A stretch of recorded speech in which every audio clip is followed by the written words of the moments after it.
Good evening and welcome to Hack to the Future with Emily Crose. I'm Shauna Oltmans, the manager of museum programs and experiences here at the International Spy Museum. Thank you so much for joining us tonight, either in person or online. Emily Crose is a former U.S. intelligence officer working for agencies like the National Security Agency, Central Intelligence Agency, and the U.S. Army Intelligence and Security Command. She has over a decade of experience in the field of cybersecurity and is an expert in both offensive and defensive cybersecurity and currently specializes in industrial control system security. Emily is also featured in several places in the museum, including our Cyber Games Interactive, where she comments on popular films and their depiction of cyber, and in our Cyber the New Battlefield gallery. Tonight, Spy Museum Director of Adult Education, Amanda Olkey, will be interviewing Emily about her new book, Hack to the Future. I am so excited to hear this conversation. I've been hearing about this book as Amanda's been reading it, so I am really looking forward to that. Emily and Amanda, take it away. Thank you so much, Shauna. Thank you. Thanks so much. First of all, I really want to compliment you on this fabulous book. I enjoyed reading it so much, as you can see by all my earmarks. And there's a lot more in this book than we're going to cover tonight, obviously. And I am really, as I said to Emily, I'm really steering our conversation towards the really intelligence-related aspects. There's deep history that we were regaling Shauna with before this. So you'll have your chance to ask questions if I don't ask anything that suits you. But first off, Emily, you talk about the roots of hacking and the hacker image, and you share a lot of marvelous stories. Could you share one that really sets the scene for the public getting a sense of this community? Yeah. So one of the first stories that I tell in the book is right up front in the first chapter, goes over the history of radio, actually. So I thought that was an interesting story where, of course, we know Marconi credited with inventing the radio, but there was also another individual who dabbled in radio and thought that the technology really should be claimed by himself. So he went through the process of embarrassing Marconi publicly in a public demonstration.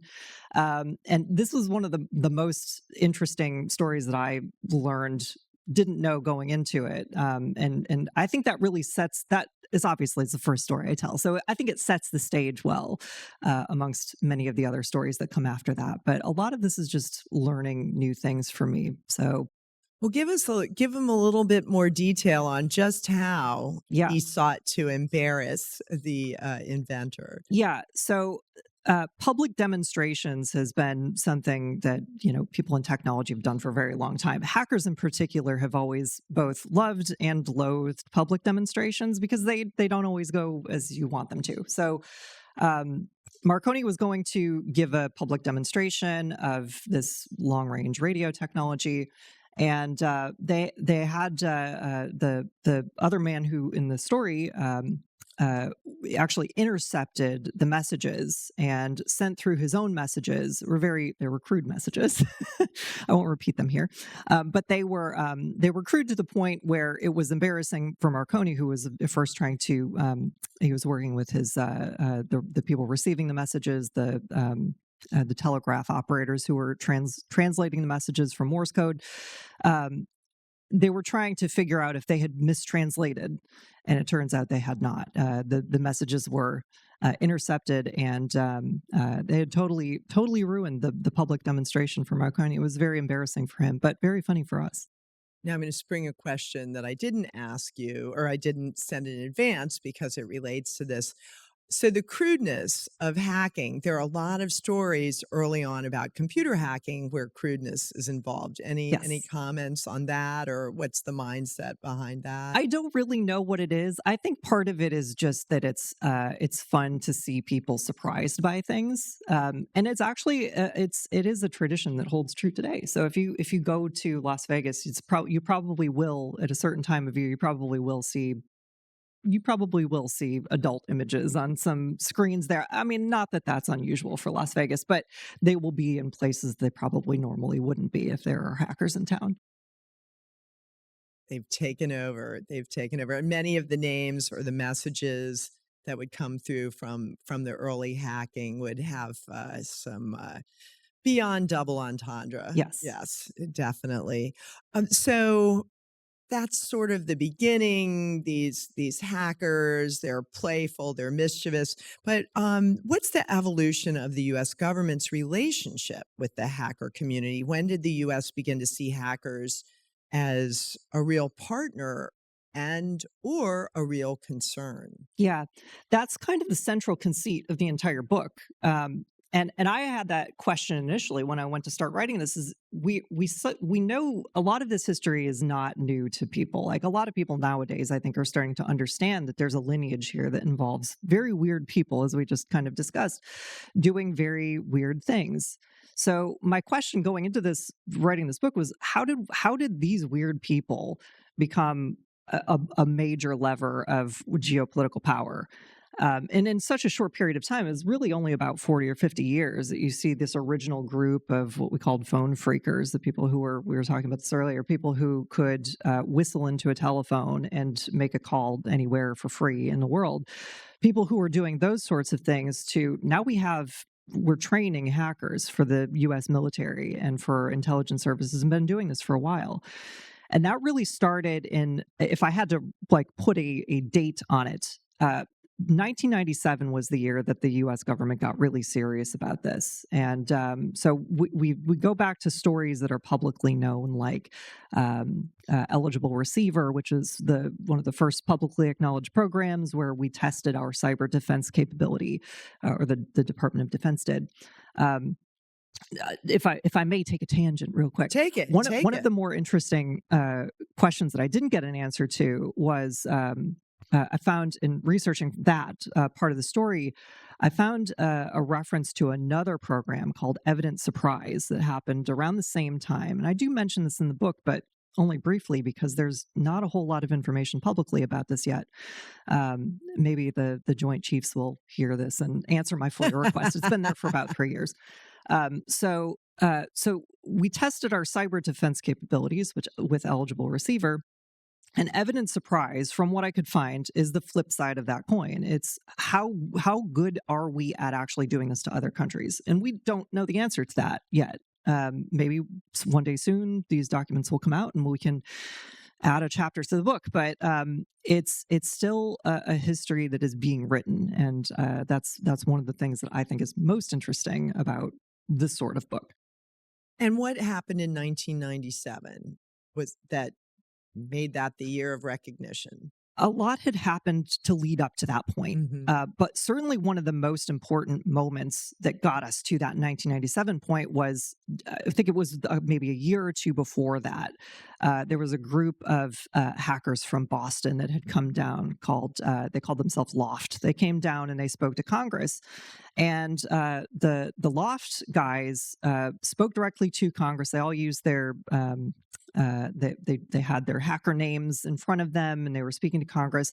And I think that was the first time that people in Congress actually looked at hackers and said, these are people we probably should take a little bit more seriously than we have before. Because the history before that, maybe 30 years of history before that, was all, these are just weird kids, I think, is mostly what people thought. Kids doing pranks. Yeah.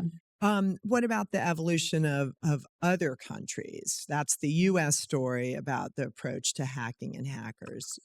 Other countries more advanced, less advanced? Yeah, that was another very interesting thing that I learned going through this process of writing this book, is because that was another one of the questions I had going into this. Is I know a lot of this history is told from the U.S. perspective, so. We still discover some new things in this book, but there's also questions about how other countries developed a similar type of trajectory that the United States did. And so one of the most interesting stories in this book, and I'm not the first one to tell this story, by the way, but there's a story about a cybernetics engineer in the 1960s and 1970s named Stafford Beer, who went down to, and his name is as good as his name is, his story is even better. He went down to Chile to work with the Chilean government in the 1970s. And this project was meant to build up an entire economy based on a reactive economy based on computer technology at that time. And you read the story and find how that ends. But that was just one of these very ambitious projects that I honestly had no idea. Like we know about ARPANET in the United States is like not new information, but the network that Stafford Beer was working on in Chile was very much in the same time frame as the United States working on ARPANET, which I thought was it was like mind blowing to me, because this is a history that I've known for a very long time, but this parallel history, very little has been known until just recently. And what happened with that?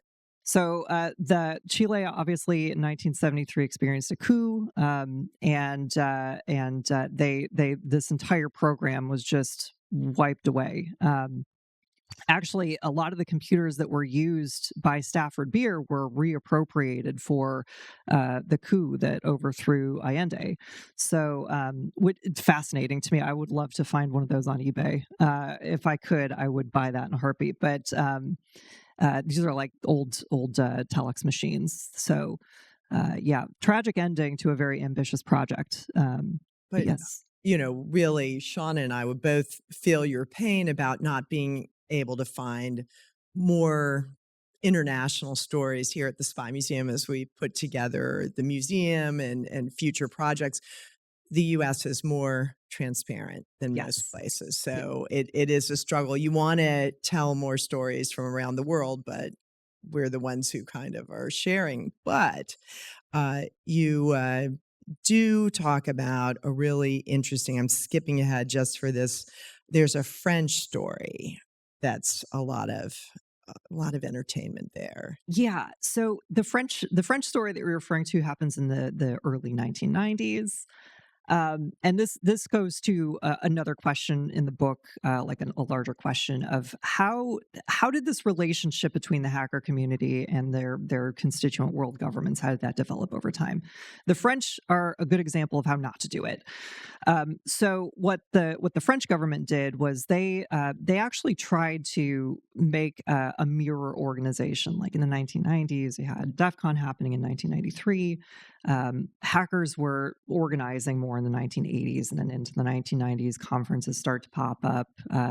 You start having more like local organizations. Well, France thought they could do the same thing, except that they could have one individual sort of be the front man for this thing, and that guy ended up being an asset for the French intelligence services, like local intelligence. And that went very badly for them, because they ended up this guy ended up getting exposed. They had an entire They ended up arresting a few kids who just had really nothing to do with any kind of like malicious hacking. Really, there was no charges that really could stick on a kid the kids that they were arresting. So what it ended up doing was really souring the relationship, the national relationship between the French intelligence community and their own local kind of homegrown hackers that they could. The United States sort of did a better job of interacting with their local talent. The French scarred that land for a very long time. So, not the right way to do that. Yeah. Well, you cover two Kevins in the book, Kevin Poulsen and Kevin Mitnick, who you dub one of the hacking scene's first rock stars. Now, they both spent time as fugitives, which maybe explain why. And then they use some tactics that are very familiar to me from the way that spies make themselves vanish. So tell us a little bit about these two Kevins. Yeah, so we have to start that whole conversation with the fact that they were running from the law, not just the law, the FBI. So So both Kevins have very similar stories in that they both started their careers in the 1980s, and that sort of traveled through the 1990s. And for a short period of time, we're talking a couple of years collectively here, they were running from the FBI, who really didn't know how to find these guys. It took a very long time for them to actually catch up with both Kevins. But they were sort of pioneering these methods of avoiding capture by law enforcement for a long time, including the famous pebble in your shoe trick, to change your gait. But both of them have very interesting stories. I think I think Kevin Mitnick has told his story personally for a very long time. But Kevin Poulsen is another one of those I think the public doesn't know as much about comparatively. He's also had some books written about him, but he actually has a story that I think tracks more about the same, maybe, with the central thesis of the book, which is you had a hacker who went through a period of what we call rehabilitation. He was doing bad things for a while, and his talent was spotted at a certain point, and he got hired with the government. And then he promptly left and went back to doing what he was doing. And that is interesting, that back and forth. And do you feel that the U.S. government would feel burnt, or just we're trying stuff? Was it experimental or regretful? Any feelings? That, I think, was very much a product of one specific moment in hacker history. Now, we sort of have, I think the government does a little bit differently than they used to. They do it differently now than they used to do it. But back in the 1980s, there were questions about whether kids held any responsibility for, or whether hackers really in general held any responsibility for their criminal offenses. Like, we would call them criminal offenses today. But before the Computer Fraud and Abuse Act, there were no federal laws that you could really catch hackers on and stick it to them. So there were questions after 1983 and the famous hack of a national laboratory, nuclear laboratory, that question started to be asked about who really bears the responsibility. And you had one side that was saying it's the people who own the computers that should be responsible for a breach of their systems. And eventually, the law figures, this is chattel law. You can't just go into any computer system that you want to. So the responsibility sits with the hackers. So to get back to your question, there was that story of the hacker, the first real hacker rehabilitation that we can say of Poulsen in the 1980s was a product of that. Hey, this is just a kid. He's just doing stuff. Like, let's give him a break. He's obviously very talented. He is very talented. He's a journalist now, but he obviously very talented at what he does. Let's give him a second chance. And so that's where that came from. And then just a siren song for mischief. Yes. Yes. Yeah. Very interesting. There's so many wonderful stories in the book. So Shauna mentioned that you're featured in one of our exhibits in the museum, talking about pop culture, the reality, what's real, what's fantasy, and you have a terrific chapter on this subject. Gotta ask you, I love my pop culture as well. Some of your favorite movies or characters, and if they were important or if they shaped the discourse. Yeah, so that was one of my favorite things to write about, actually, was that pop culture aspect. And this is not going to surprise anybody who's been doing anything computery for a long time, but Hackers is a really fun movie. And actually, the reason that I think that it's noteworthy, more so than just this is just a fun 1990s movie that you should, if you haven't seen it, you should watch it. The reason that I think it's important to the hacking community and still has so much relevance is that you really have a before hackers and an after hackers moment, like socially speaking. Before Hackers came out, who had a lot of very nerdy kids. We said this right at the top. A lot of very nerdy kids doing very nerdy things. You still have a lot of very nerdy kids doing very nerdy things, but before Hackers, that ethos was very much a part of the culture that hackers sort of live in day to day. And it still is to some degree, but when Hackers came out, it sort of changed the way that hackers could see themselves. Now, before this, you were just a nerd. But when hackers came out, you could be a sexy nerd, and that is different. That's a very different thing. You could be. I think cool. we just found that soundbite. Yes, you could wear an outrageous outfit, and you could get attention and also be really good at what you do. And that was why hackers, I think, was important then and why it's important now. And it really brought a lot of people in. A lot of heads turned when hackers came out and made a lot of people want to be hackers. So, and you've got to talk about war games, yeah, of course, because there's the mischievous boy, yes. Right? Yeah, and I actually that's a good. I think I like that as a comparison because war games helped shape public policy in a very silly way. Who could imagine it shaped nuclear policy? But when that book came out, it was really, or when the movie came out, it was really only a couple of months after the nuclear lab break-in. I don't even really know how much distance that the actual story had gotten by the time they get to war games, but reached the president level of influence. Socially speaking, though, like culturally, what's interesting in the juxtaposition between the two is that you had Matthew Broderick, who is very much the nerdy guy, juxtaposed against the group of cool hackers that came just 10 years later. So a lot of really interesting parallels there, and how that developed in 10 years. I will never know how the creators of those two movies really came to build those stories, but they've been very influential. Yeah. Well, another influential thing is Defcon.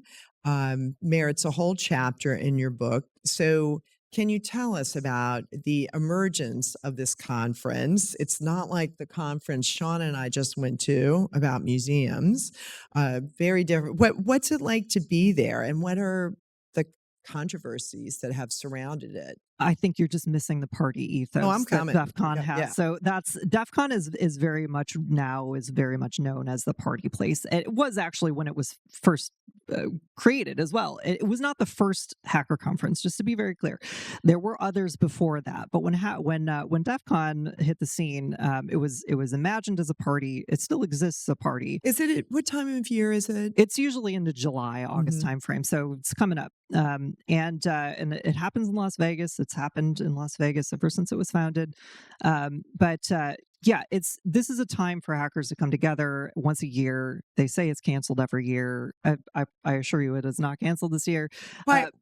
Does someone hack into the site and say it's canceled, or they say it takes so much effort to put this thing on? I think that it's just become a gag at this point. But yeah, it's a fun time for people in the security community to sort of get together, have fun together, and they do a lot of fun little events. Some of which include hacking. They also do like a one of my favorites is the social engineering competition, where they put somebody in a soundproof like room, and then they have to call up a company and talk their way into bits and pieces of information that they should not normally be giving out. So I really like that one, but it's become an ecosystem of conferences that all happen around the same time. So yeah, that is spread far and wide. You have conferences all over the world now. Some like DEFCON, others not at all like DEFCON. And so what was the infiltration that is fascinating to read about? Who tried to infiltrate or did infiltrate DEFCON, and what happened? There have been several people over the years that have tried successfully and not so successfully to get into DEFCON. So much so that government people who go to DEFCON, they play a game called Spot the Fed, and you can win a T-shirt if you successfully find somebody who actually works for the federal government. But a few years ago, there was a reporter who was trying to get some dirt on hackers, and they were ejected summarily from the conference, which I think was probably the right thing to do, just as a personal aside. But that goes to show a certain level of protectionism that happens within the hacker community.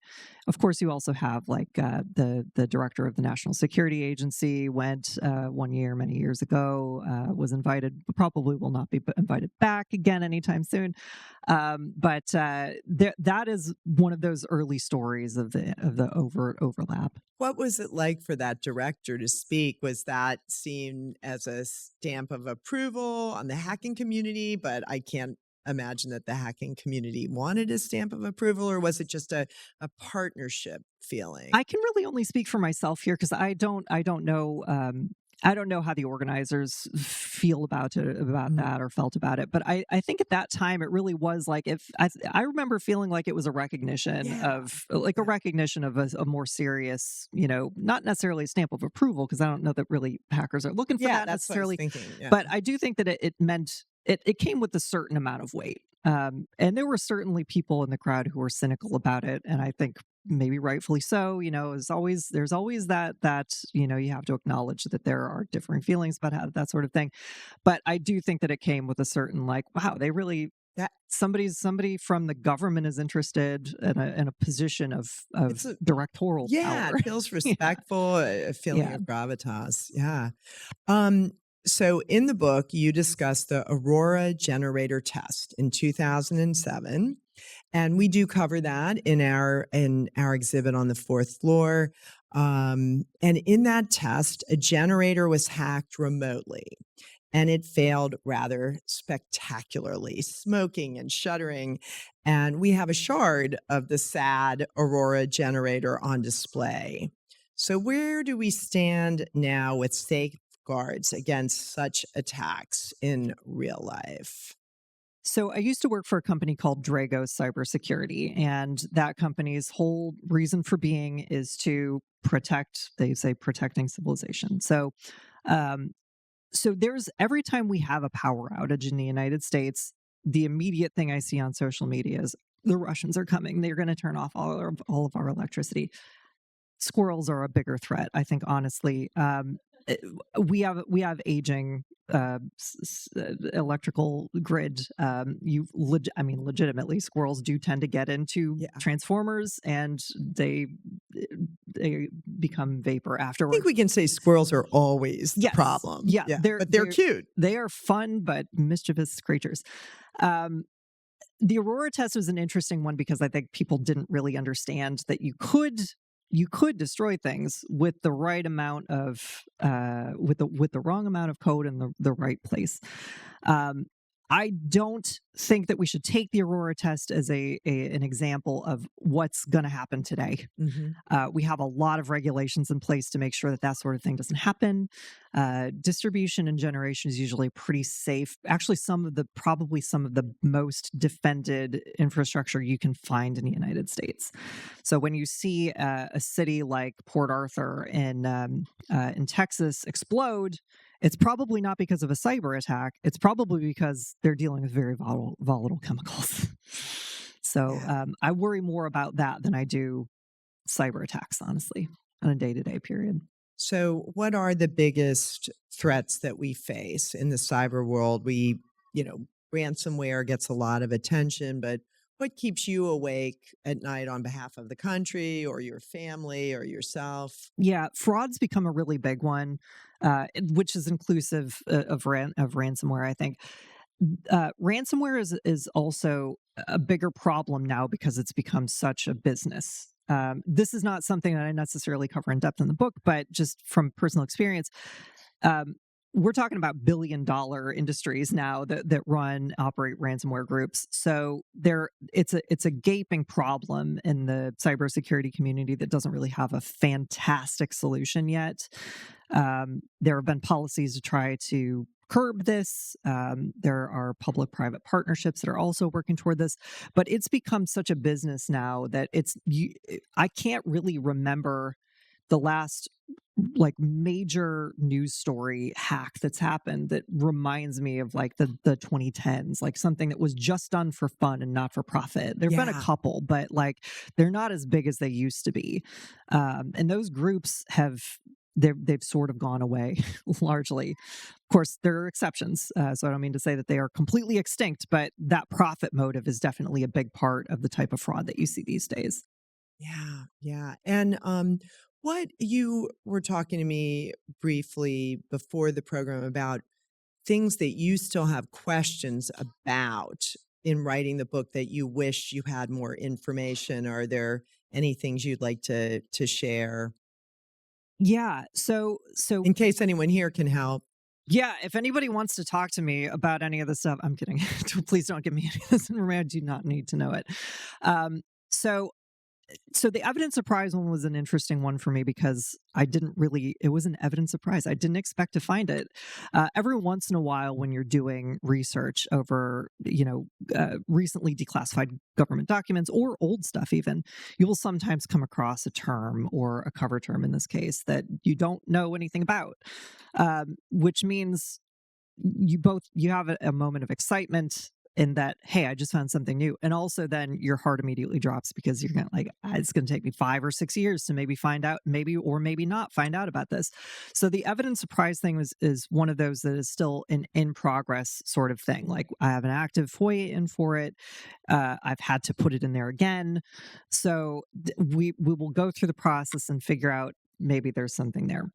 But there have also been other things that we may never, ever know the true answers for, and to include mysterious deaths, which I don't have any hope that we will ever learn some of the true stories behind, like the Gareth Williams situation from, I think it was 2011. A GCHQ hacker found inside of a zipped and locked body bag in a safe house, an MI5 safe house. No idea how that happened. One of these stories that was there and gone. It's a crazy story that has quite a life of its own. I've heard a lot about it, and there's a lot of commentary about it on the internet, on socials. Like I've been in conversations. We've done online programming where I have watched people kind of fight in the chat about that couldn't have happened to him or he did it to himself. And that's a rabbit hole for everyone who wants to go down later tonight. I mean, I think any way you cut it, it's mysterious. Yes. So I don't like to, I try not to approach the conspiracy theory of anything because I think that's a little bit passe. But with that, I mean, you do have to acknowledge that with stories like that, there's a certain amount of like, what do you mean? This is a very odd situation. Just without having all the details, it's definitely an interesting story behind it. How do you feel about hackers?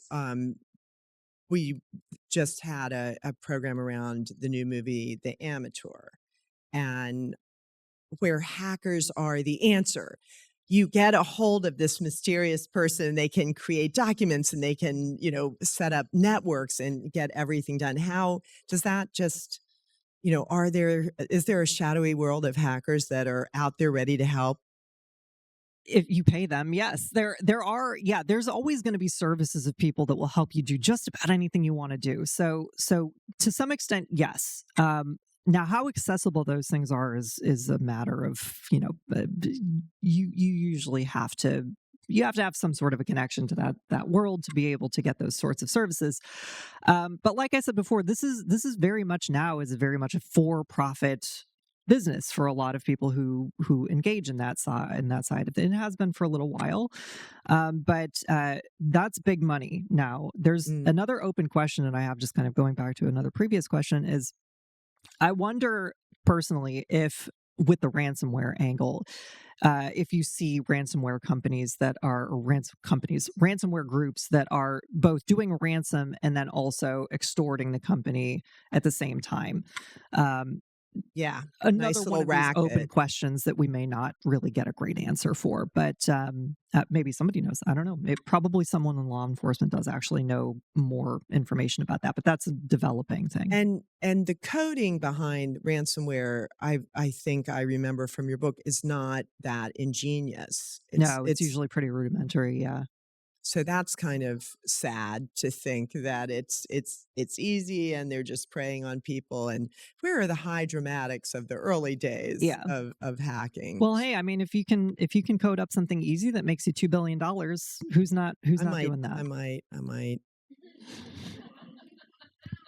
So, we have said in writing up the program that you are an LGBTQIA plus ally, and it's World Pride here in Washington. Yes, it's World Pride here in Washington right now. So, is the hacker community, is it a welcoming community? Are there ways that it could be more welcoming, or how has it been interacting? Yeah, I'm actually not just an ally. My wife is here, yeah, it's been it's an interesting environment to be in, especially if you're queer. The community has always been, in my opinion, has always been supportive. I have actually one of my friends here right in the front row is probably the first person I ever told outside of my own family that I was transgender. Very supportive guy. Also, if I can say, comes from the hacker community. Yes, there are always those sorts of people who have always existed in this community and have made it a very welcoming place. Ups and downs, of course. Different places have different sorts of rules, but I think that this is a secondary thing when you're in the hacker community, that if you are a fun person to be around and you're contributing either with fun or with knowledge or both, or you're just hanging around being cool, that's really more important than than really bringing in anything else. Not to mean that they shouldn't be supportive, but I've never felt that judgment, which is great. I have to say that should just be any communities. If you're fun, you're cool, you're bringing it, you're welcome. I love that. Yeah. I love that. Now, before we turn it over to Shauna, is there anything that we haven't covered in our conversation that you definitely want to say before we turn it over to these folks? No, hey, thanks for having me, and thank you all for listening. I never know whether I'm being interesting or not. You're interesting, but I'm assuming that this is going great. So I'm excited to hear the questions. Yeah. Shauna, over to you. Yeah. Well, thank you both for that conversation. That was wonderful. The first question, Emily, that's been coming through here is, if you don't mind just kind of talking a little bit about these terms we hear a lot but might not totally understand, like black hat and white hat and what gray hat, what that really means. Yeah, those are terms that I think that they came from the Old West movies. It's kind of an old, like, they get applied to lots of other things too. But like in the hacking community, you have white hats, which tend to be people who are defending networks, or they are ethically doing hacking, maybe offensively. Usually defensive people are always white hats. And then you have the black hats, who are they're not necessarily exclusively engaged in like stealing information, credit card information, or fraud of some form, but they are engaged with that in one form or another. And then you have the gray hat people, which kind of, like, a lot of people actually end up falling into that category, willingly or unwillingly. So that is somebody who's kind of in the middle of legality, which tends to be a place that a lot of hackers find themselves accidentally, because things like terms of service aren't always airtight. Sometimes you will be doing a test, and you may be doing a test on a specific part of a network that you don't know exactly what the legality is of what you're doing. It used to be a lot worse. It's better now, obviously. Those are your three shades, and some people like the labels, other people don't care for them. I don't think that they're super important, but that's typically how people refer to that. Great, thank you.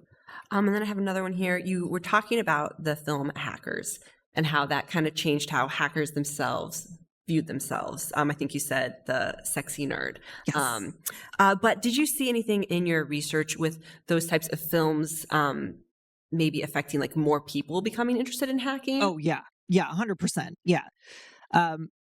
It's not that hacking was in a downturn necessarily in the early 90s, but you've seen generations of hackers that come and go. I don't remember what we're on. I think I theorized that we're in, like, the fourth or fifth wave of hackers now. If you track this back to the freakers, which is where most, I think, people who do, like, a history of the hacking community will start with the freakers. So if you start there, I think we're on, like, generation maybe 4 or 5 here. So those representative groups, they come. Some of them will move into the next generation, and then you'll have they'll just become part of the next one. But hackers brought in an entirely new group of people who I think saw themselves very differently from the hackers that came before. And like I said, used to be very nerdy before hackers. And then after the movie Hackers, I think a lot of kids saw this and they said, that's what I want to do. I want to be the cool kid at the arcade that never existed an arcade like that's in the movie. I wish it did. That was maybe my biggest regret, is not hanging out at one of those arcades as a kid. But there was definitely, I think, an urge that came from that movie and really continued on through the 2000s, early 2000s. I may be a part of that 2000s group that started with hackers, but didn't really get into it until later. All right. Well, I've got several questions. They cover a variety of topics here. First one is, can you talk about the type of counterintelligence training you had? For example, any kind of red, blue team or other types of experiences? I'm not sure how to interpret that one. That's a little tough. So with regards to red teaming and blue teaming, yeah, there's all sorts of trainings that you can go to. Like conferences have a lot of this these days.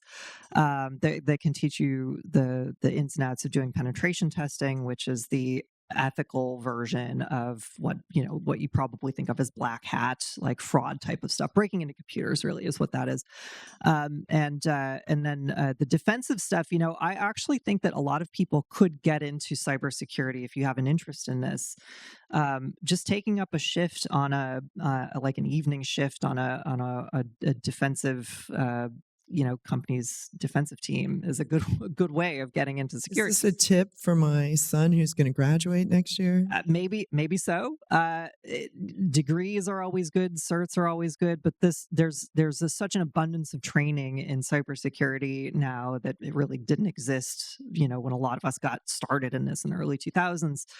Has developed over time, and I think it's probably easier now in the last 10 years than it ever has been to get into either whatever flavor of the cybersecurity community you're interested in.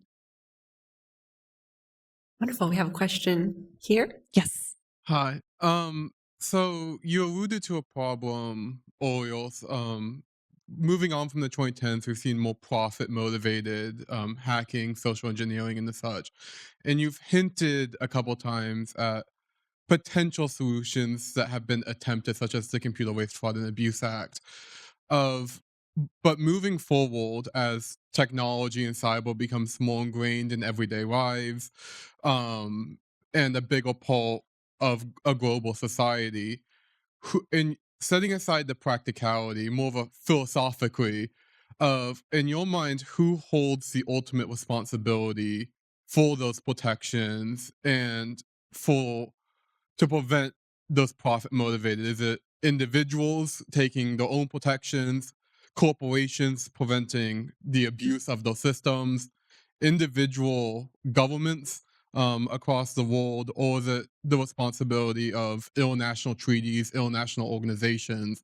Because hacking is a global endeavor nowadays. You no longer have to be in the same building to rob somebody. You can do it from across the globe.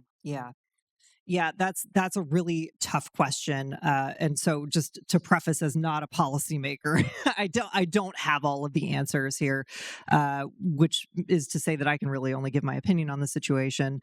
And I think that law enforcement does play a role in this, but the hardest part of the problem that you have to solve here with profit motive specifically is that people are always going to seek ways of making money.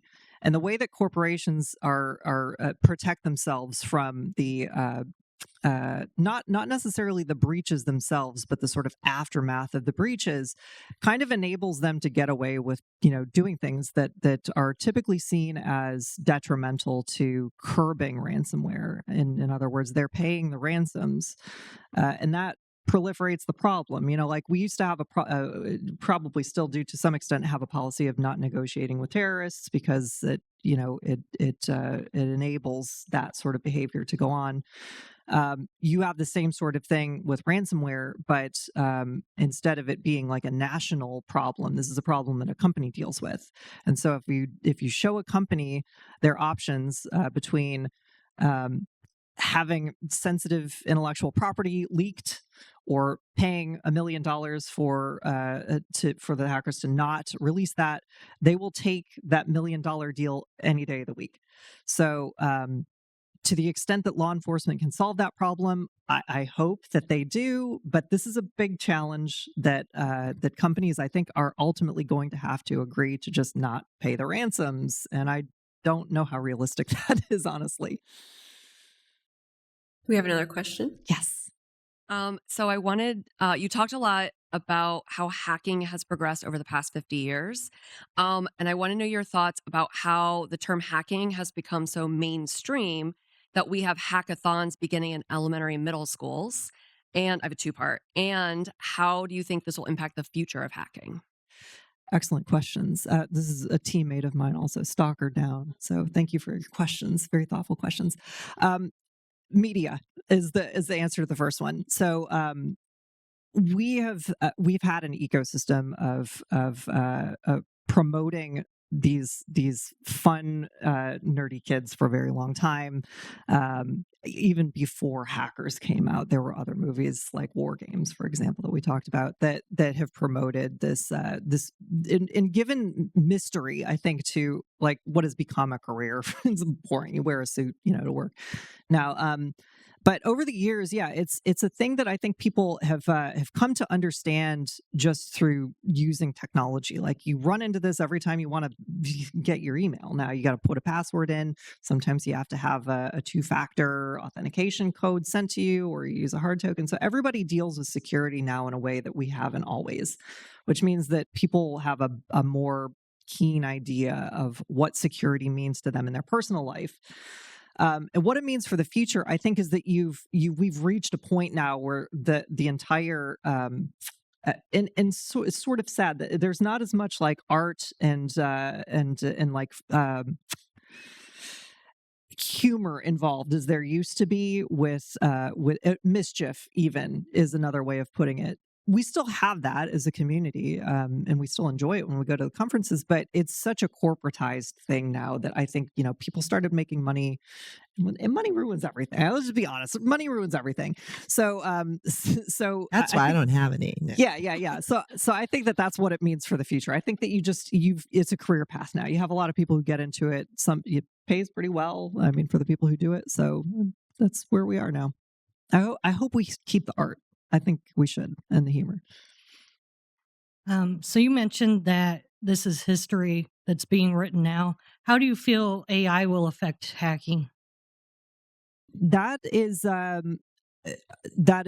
currently being explored by lots of very smart people, and so how that interacts with like where the security community is going, it's going to bring down the barrier to entry for people who want to do things like write malware, or who want to automate attacks.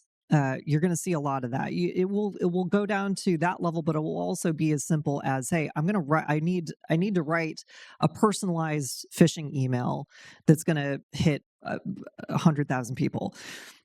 Having a chatbot to do that is going to make that significantly easier, and it will also probably make the language a little bit more easy to understand, a little harder to spot for people who will ultimately fall for this and click a link. So some of these effects you're already seeing happen, but where it goes ultimately is hard to say, because we're so like at the beginning of that journey that it could go in a lot of different directions. But yeah, some of this we can already kind of see the effects of. And are there opportunities for defensive with AI? Oh yeah. There are some products that I've heard of that are sort of on the horizon.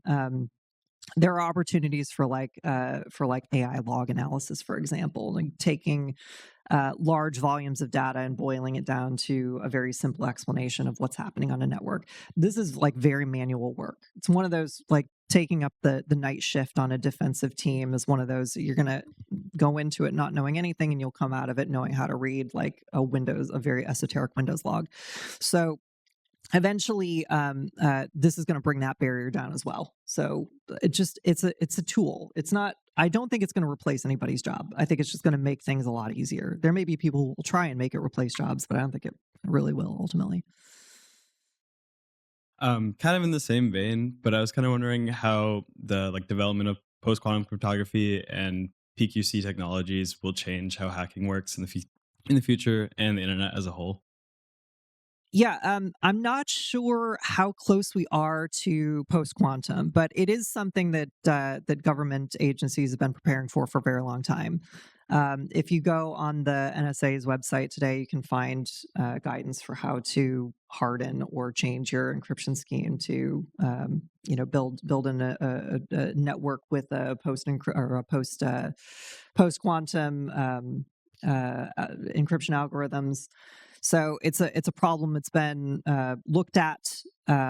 How it will change things probably pretty quickly, though. Once we get to the point where we have a reproducible post-quantum situation, the keys, the way that we generate keys today is going to change probably pretty quickly. It will have to. So, but the good news is that I think that things are already positioned to sort of switch over when that time comes. I just don't know that it's not like Y2K where we all thought everything no, I was don't going think that to it's going to be that bad. No, yeah. I do think that things will be fairly seamless for most people. Like probably won't even notice when it happens, but for the people who have to build those solutions, they're probably working really hard on that already.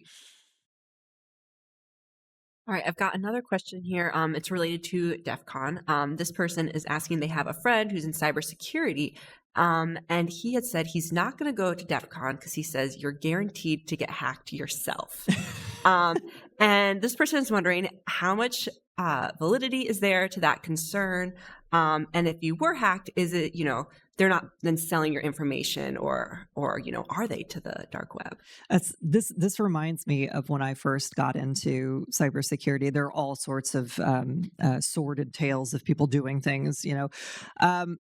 I think I used to take a burner device to conferences. I don't anymore.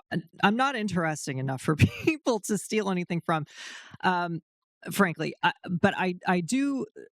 There are certain things that you do when you go, especially when you go to Defcon. They've got a whole system, like a wireless system set up, that if you join it, they'll put your Facebook accounts and everything up on this. It's called the Wall of Sheep. So if you join this network and you kind of like browse it casually, you'll probably leak some information.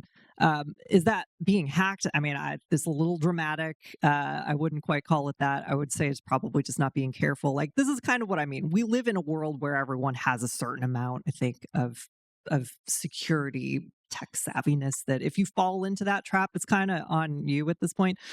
But you don't have to like totally change your life to go to Defcon. It's very approachable for people who are new to the scene. Thank you. That was a great answer. We then have a question, just kind of a basic one. Why did you go with the title "Hack to the Future"? I don't know, actually. I think that I think it's great. I'm not good with titles, so I made that the working title, and then I just didn't want to think of something else. I think it's great looking book.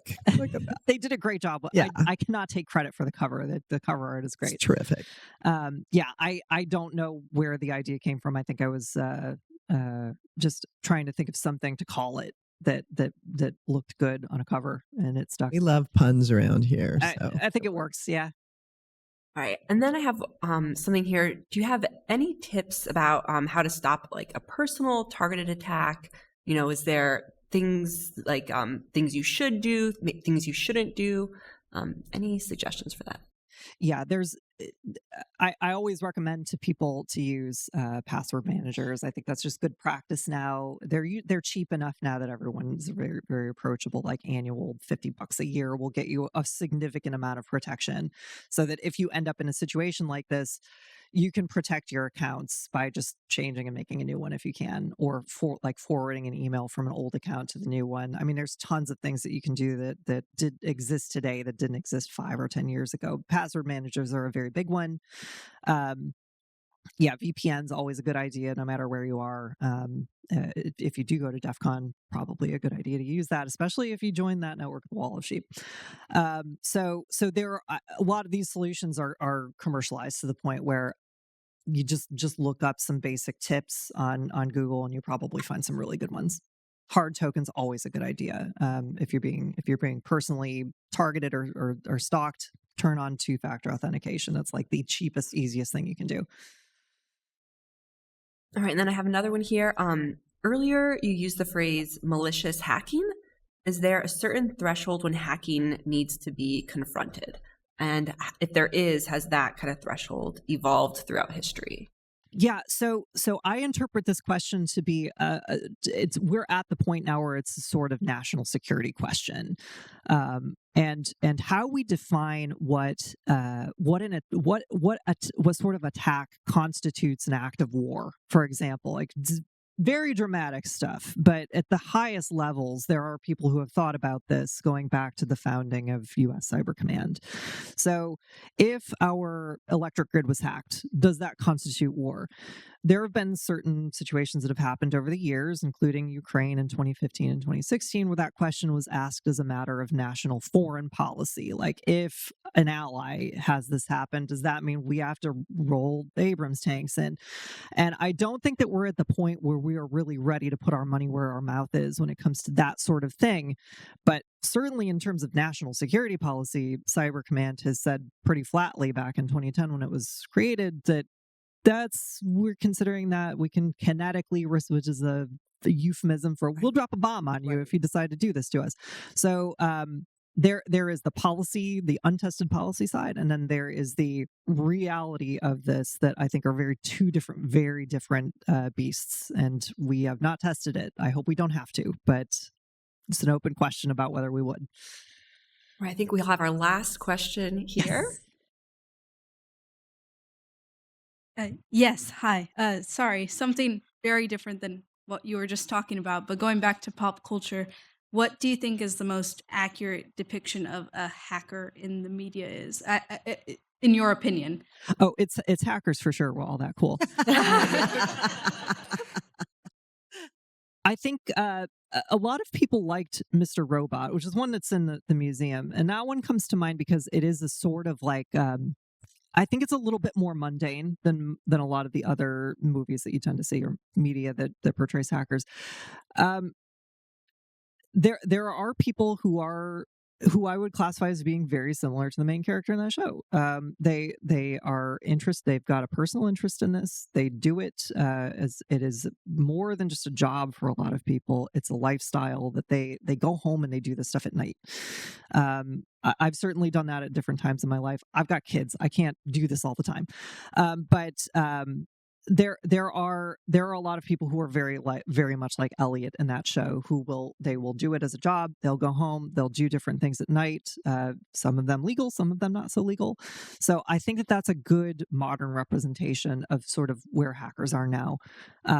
Is everything 100% accurate? Of course not. It's entertainment, but there you also see a lot of you see examples of a lot of the same types of attacks that we've been warning about for a very long time, such as like in the museum, dropping USB drives outside in a parking lot and having people pick them up. That sort of thing is very realistic. So there are good depictions, and I would say that's at our one of the better educator ones. night out. We used to always give out these, jump drives, thumb drives, and I'm like, and then we'll know everything about you. And Yeah, just people are plug like, it in. haha, and took it. Yeah. It was a joke, but Yeah, but that is very realistic. I mean, Yeah. people do it. They'll still plug it in, and Yeah. I'll every once in a while get somebody who will say, "Should I plug this in? I already did it." I'm like, "Go ahead, that's fine now." yeah.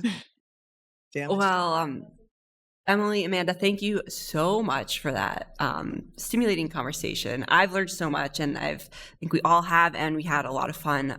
You were a great storyteller, Emily. Thanks so much. Thank you all. So thank you. We also have a variety of in-person and virtual programs coming up, so please check our program calendar. But thank you so much for spending the evening with us, either in person or on Zoom. And I want to encourage everyone to buy Emily's book, Hack to the Future. Thank you so much for being here, and have a wonderful evening. Thank you, Emily. Thank you.